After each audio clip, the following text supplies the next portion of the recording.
Hey there, hey there, hey there. Just wanted to show a little thing. Probably do a different video to build something from scratch, but I have this little small thing that's just 2 parts. Let me just play you the 2 parts. Right now I have them on type 2 scene switching. I got them on scene 1 and 2. Personally, I like this scene switching. Just you get 16 right off the bat, which before you even switch banks, so that's nice. Easy to get to. So here we go. Here's the first scene.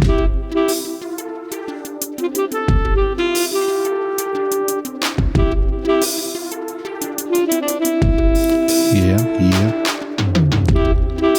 Fun little saxophone, little polysynth, and a kit, and then it gets fun.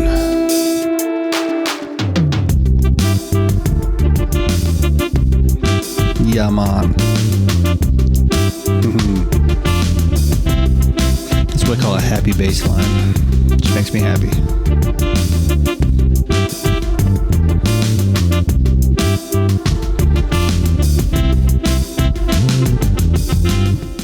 And I'll get to what I really want to kind of show is just the a cool thing I did on the drums, especially on the second beat. You really hear it with some automation and a certain effect. So I'm still kind of learning how to kind of got back to this box after being off it for a minute and trying to learn how to use the effects more creatively and get in a certain style. So that one I was obviously going for kind of a reggae-ish vibe.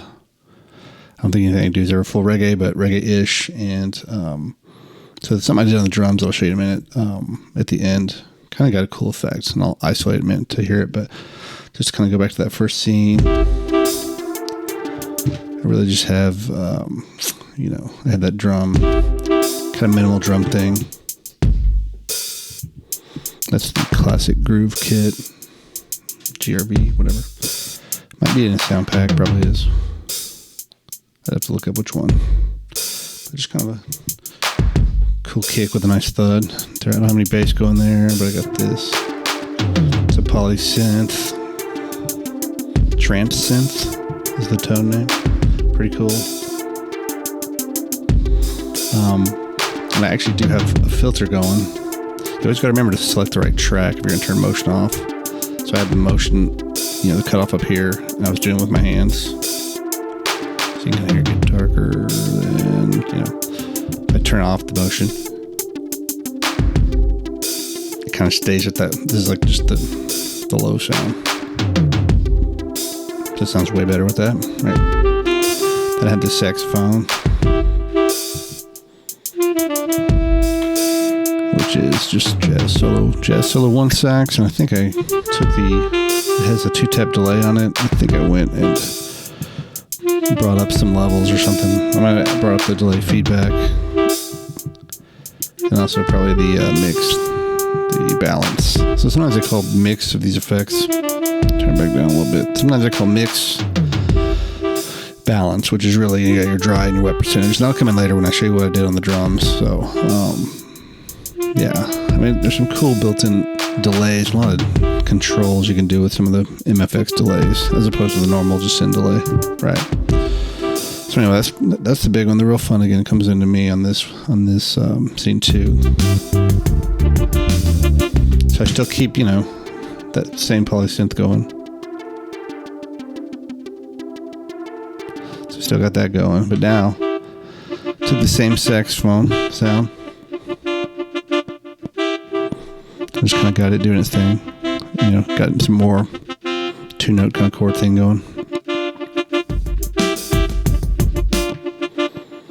And then you got the fun bass line. In isolation, it sounds fun. And this one, because everybody likes to know, hey, what tone is that? Is the round bass. I have to look and see. There's a round bass on both this and the Versalab. I think the Versalab one's called Round Bass 2. This is round bass, but it always sounds, okay, but when you mix it in the mix, this bass tone works for reggae type stuff.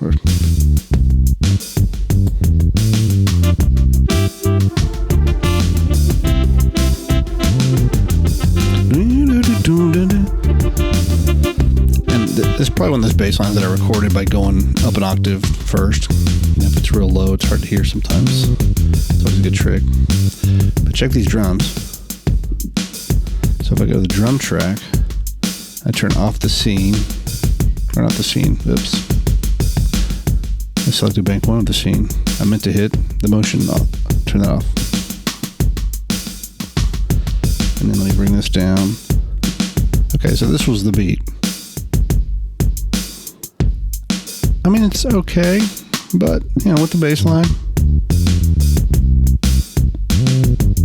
I mean, rhythmically they're kind of hanging out together. But the effect makes it, man. I mean, now it sounds like the same beat, but 3-dimensional.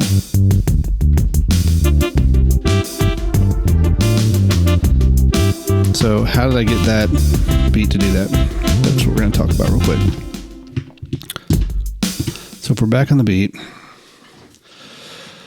first we got to look at the drum kit multi-effects. And that's one thing I've been trying to wrap my head, not so much like how to turn them on. I kind of knew how to do that somewhat, but how to use them in certain ways, you know. One cool way that I'm not doing would be like some kind of distortion overdrive where you selectively send them, you know, impact the drums that way. But I didn't do that. This was a delay, so let's look at what it was. So if I do my shift sound and I'm on here and I suddenly hit scatter like a moron, okay, and I move over to my multi-effects.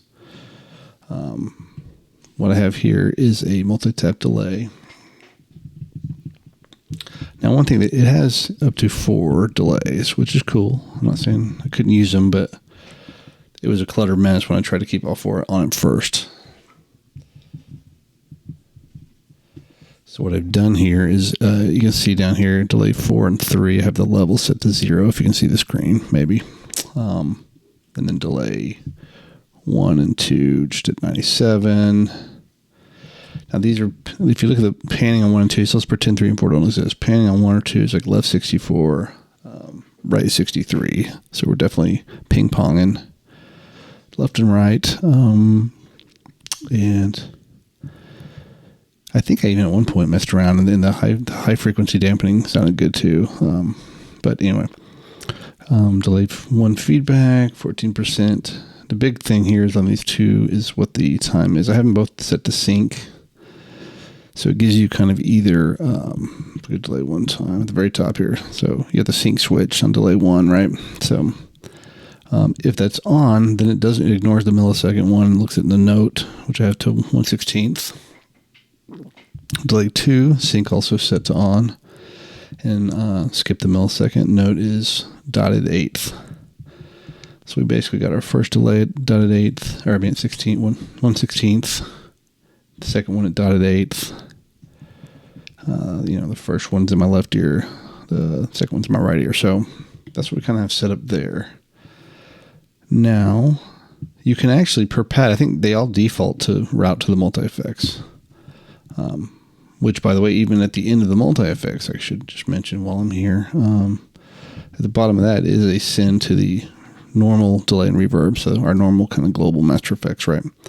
That can trip you up, dude. Like, you don't know how many kits I turned the reverb and delay off on, and still was getting to the reverb and delay somehow. Actually, I think in my case it was less. At that time, I'm using multi-effects. I was using the drums with comp with the compressor, and the compressor itself was sending to the multi-effects. So if you ever hear delay and reverb and you've got it turned off the kit and you've got it turned off the pad and you're like, it's still there somehow, or maybe you have it turned off on the kit, but it's still on the pad or something. I don't know. I've had that happen before. It tripped me up. Anyway.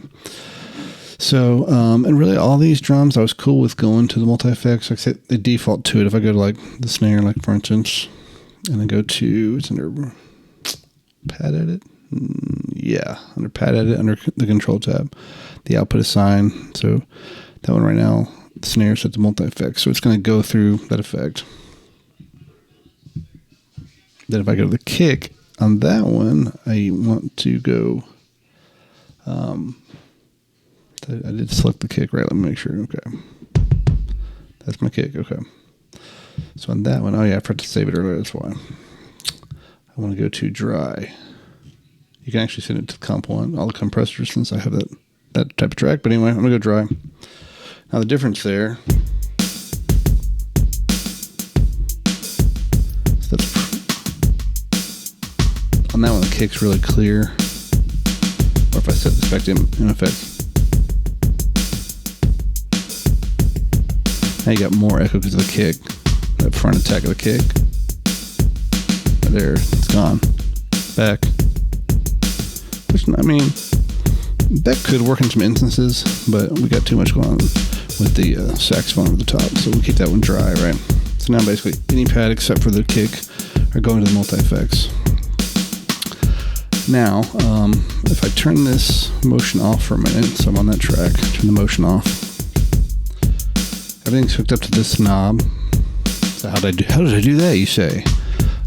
So to go to knob assign, while you're on that track selected, right now, actually I have C2 and C3 set to. Those are your mod. So these first three are your three physical knobs: filter, mod, and effects.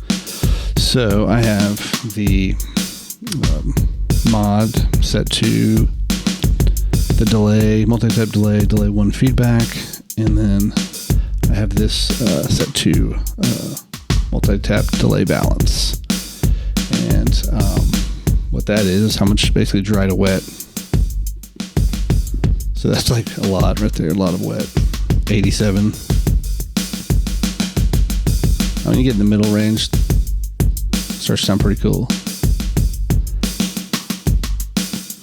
Gives you that vibe that, you know, the drums, again, are three-dimensional compared to all the way off, all the way dry.